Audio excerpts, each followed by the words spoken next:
बंबई से आए हैं। भीमराव साहब अंबेडकर, यशवंतराव साहब अंबेडकर के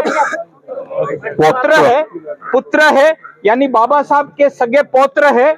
और बाबा साहब के पौत्र होते हुए भी जब हमने ये सुना, ये जब आपके बारे में यहाँ जो कुछ भी हल्ला हुआ वगैरह जो बातें सुनी, तो हमने तुरंत निर्णय किया, हमने तुरंत फ्लाइट पकड़ के यहाँ आए हैं और आपके बीच में क्या हुआ है वो जानकारी लेने और आपको कुछ जो आपकी जो तकलीफ है वो कैसे सोल्व किया जाए, उसके लिए भीमराव साहब हमारे साथ में है, वो 2 शब्द बोलेंगे।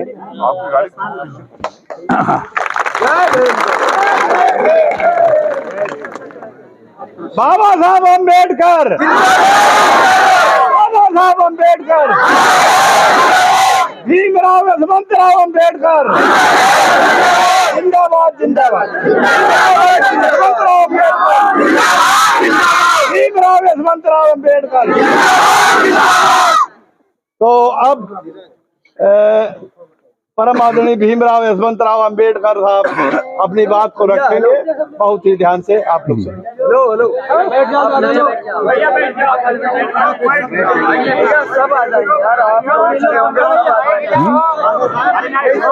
मेरे बाद में बात कर लो, वे अनाउंसमेंट कर दिया।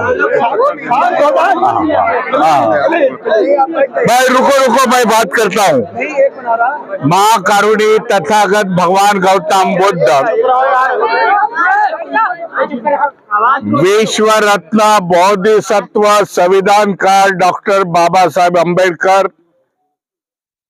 महात्मा ज्योतिबा फुले, बहुजनों के सभी महापुरुषों को विनम्र अभिवादन करता हूं। सभी को जय भीम करता हूं। काफी बड़े संख्या से आप लोग यहाँ इकट्ठे हो गए। जो घटना 8 जून को हो गई यहाँ, जब बाबा साहब की चरित्र पर गाथा चल रही थी, भगवान बुद्ध की चरित्र पर गाथा चल रही थी, तब कुछ आतंकवादी लोगों ने, हिंदूवादी लोगों ने आप पर हल्ला कर दिया। ये खबर महाराष्ट्र तक पहुंच गई।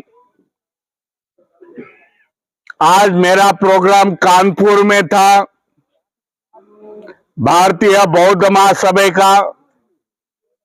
तभी मैंने तय किया कि शाहपुर शहर में जाके आपको सभी को मिले, आपकी दर्द भरी कहानी सुने और इस हल्ले का हम निषेध करते हैं। भाई जिन्होंने हल्ला किया है, मैं पुलिस प्रशासन को, यहाँ के डीएम को मेरा निवेदन तैयार है कि उस पर उचित तरीके से कार्रवाई होनी चाहिए। भाई हम इस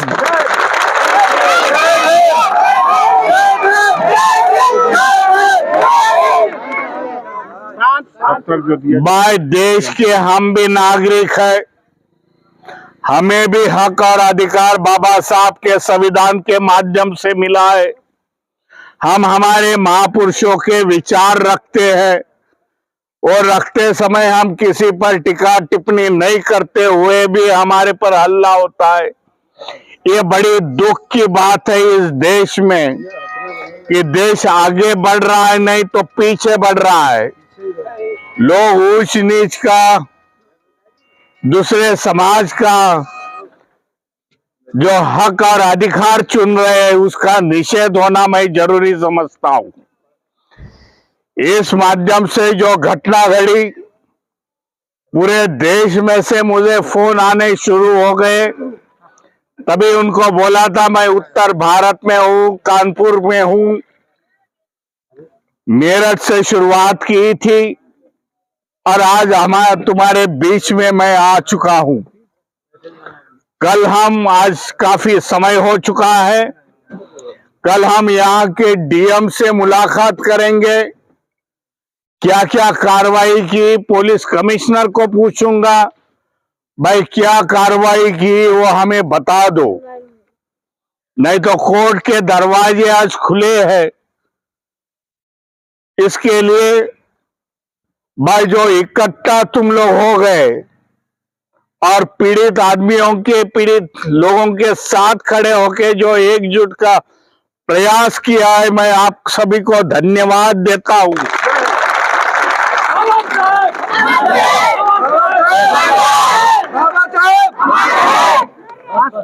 एक मैसेज देने का आप सभी ने प्रयत्न किया है कि हम लोग पीड़ित समाज अकेला नहीं है, तो हमारे साथ आज इस उत्तर प्रदेश के लाखों लोग खड़े हो चुके हैं। आज समय आ चुका है भाई, किसी के अन्याय अत्याचार हम लोग सहन नहीं कर सकते भाई, क्योंकि हम भी आज पढ़े लिखे हुए हैं। इसीलिए इस माध्यम से मैं आपको बताना चाहता हूं भाई, देश में शांति, अमन और शांति चाहिए होगी तो इस प्रकार की पुलिस प्रशासन ने, यहाँ के डीएम ने, सरकार ने इस लोगों के पूरा कड़ी की कड़ी कार्रवाई होनी जरूरी है। आते समय मुझे बता दिया कि जो एफआईआर दर्ज हो गई है वो एफआईआर में पूरी तरह से धारा नहीं लगी हुई है। मेरे पास एफआईआर की कॉपी नहीं है, नहीं तो मैं अभी आपको बताना देता हूं कि कौन सा धारा लगनी चाहिए करके। हम कल की हमारी डिमांड होगी पुलिस प्रशासन से और डीएम से, भाई एफआईआर, दूसरा एफआईआर तैयार कीजिए जिसको एडिशनल एफआईआर करता है, उसमें उचित तरीके की धारा होनी चाहिए। जिन्होंने हमारे पर हमला किया है, समाज पर हमला किया है, उसको तुरंत अरेस्ट होके उसको जेल में जाना चाहिए, ये हमारी मांग है।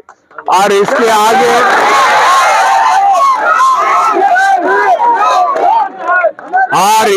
आगे हम लोग मैसेज देना चाहते हैं भाई, हम किसी की अन्याय अत्याचार सहन आगे आने वाले में सहन नहीं करेंगे, क्योंकि हमें आने वाले समय में इकट्ठा होना जरूरी है, क्योंकि ये उत्तर प्रदेश का वातावरण पूरा बिगड़ चुका है कि पिछले 10 सालों में। इसके लिए हमें इकट्ठा रहना पड़ेगा, हमारा संरक्षण हमें करना पड़ेगा, क्योंकि प्रशासन और पुलिस यंत्रणा कुछ काम पड़ रही है।